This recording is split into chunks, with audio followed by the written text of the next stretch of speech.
यह मिस्टेक कर दी आम आदमी पार्टी ने, जिसकी वजह से लग रहा है कि बीजेपी दिल्ली असेंबली इलेक्शन का चुनाव जीत जाएगी। या तो आम आदमी पार्टी को अगर जीत मिली भी तो भी आम आदमी पार्टी को बहुत सीटों का नुकसान होने वाला है। तो यहाँ पे हम एनालाइज करते हैं कि आम आदमी पार्टी ने क्या मिस्टेक कर दी। सबसे पहली चीज मैं बता दूं, आम आदमी पार्टी की सबसे बड़ी मिस्टेक कि उन्होंने लोकसभा इलेक्शन में जो हुआ उनके साथ उससे कुछ नहीं सीखा। आपने देखा लोकसभा इलेक्शन में कांग्रेस और आम आदमी पार्टी ने दोनों ने मिलकर दिल्ली की 707 सीट इंडिया अलायंस हार गई। मतलब कि आम आदमी पार्टी और जो कांग्रेस का गठबंधन था वो 707 सीट हार गई। अब वहाँ पे बहुत सारी मिस्टेक थी जो कि आम आदमी पार्टी और कांग्रेस ने की। आम आदमी पार्टी और कांग्रेस ने वो मिस्टेक से कुछ नहीं सीखा।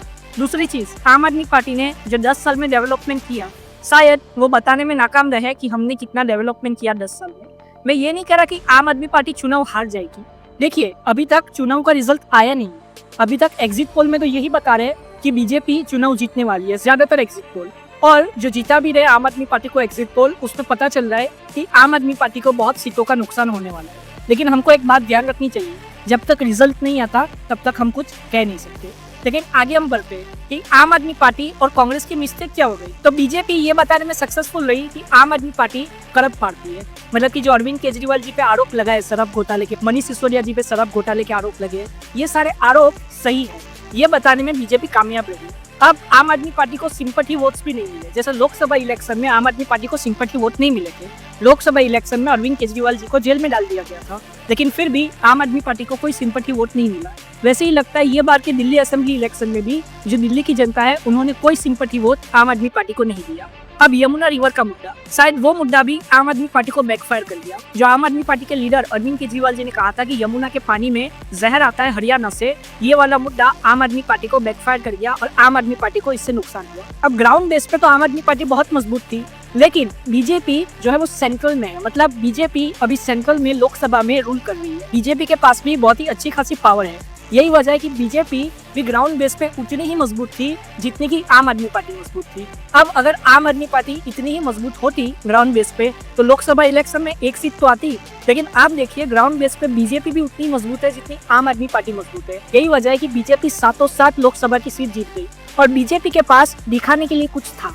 मतलब कि आम आदमी पार्टी के पास भी दिखाने के लिए कुछ तो था। जैसे कि 10 साल में उन्होंने क्या डेवलपमेंट किया, 10 साल में उन्होंने दिल्ली को कैसे आगे बढ़ाया। वैसे ही सेम चीज बीजेपी के पास थी। बीजेपी के पास ये था कि दिल्ली की जो 7 लोकसभा सीटें हैं वो बीजेपी जीती है। ये बीजेपी के पास था दिखाने के लिए। लेकिन वहीं पे अगर कांग्रेस के पास देखो तो कांग्रेस के पास कुछ भी दिखाने के लिए नहीं था। यही वजह है कि कांग्रेस ये बार के इलेक्शन में शायद खाता नहीं खोल पाएगी और अगर जीतेगी भी तो ज्यादा से ज्यादा 1 या 2 सीट जीतने वाली है। अब क्या हंग असेंबली लगेगी? तो अभी तो ऐसा कुछ लग नहीं रहा कि हंग असेंबली लगने वाली है। अभी तो हमको यही सोच के चलना चाहिए कि जिसकी भी सरकार बनेगी, आम आदमी पार्टी हो या बीजेपी हो, स्पष्ट बहुमत के साथ उनकी सरकार बनने वाली है। या तो थोड़े से मार्जिन से जिसकी भी सरकार बनेगी वो थोड़े से मार्जिन से जीतेगी। अब यहाँ पे आम आदमी पार्टी क्यों हारने वाली है ये चुनाव? क्योंकि आम आदमी पार्टी के बहुत सारे नेताओं पे बहुत सारे भ्रष्टाचार के आरोप है। आम आदमी पार्टी के बहुत सारे नेता जेल में है। अब बीजेपी ने ये तो बता दिया कि आम आदमी पार्टी के जो नेता है वो जेल में है, आम आदमी पार्टी ने घोटाले किए, लेकिन अभी तक कोई भी कन्विक्ट नहीं हुआ। मतलब कि अभी भी किसी पर भी आरोप साबित नहीं हुआ। अरविंद केजरीवाल जी और आम आदमी पार्टी ये बताने में असफल रही जनता को कि उन पे कोई भी आरोप जो है वो अभी तक साबित नहीं हुआ है।